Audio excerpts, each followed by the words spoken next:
মাস নয়, বরং এটি আমাদের জীবনের পরিবর্তনের সুযোগ। এই মাসে জান্নাতের দরজা খুলে যায়, রহমত বর্ষিত হয়, আরও গুনাহ মাফের সুবর্ণ সুযোগ আছে।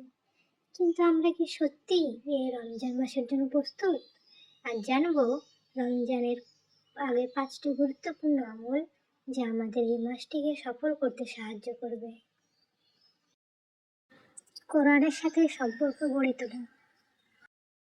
রমজান মাস হলো কোরআন পড়ার মাস, তাই এখন থেকেই প্রতিদিন অন্তত 10 থেকে 15 মিনিট কোরআন তেলাওয়াত শুরু করুন। অল্প হলেও নিয়মিত পড়ুন, কারণ ধারাবাহিক আমলই আল্লাহর কাছে বেশি প্রিয়। রমজান মাসে আমরা বেশি বেশি ইবাদত করতে চাই, তাই এখন থেকেই 5 ওয়াক্ত নামাজ সময় মতো পড়ার অভ্যাস করে তুলুন। বিশেষ করে তাহাজ্জুদ নামাজের চেষ্টা করুন। রাতে নির্জনতায় করা দোয়া কখনো বিফল হয় না।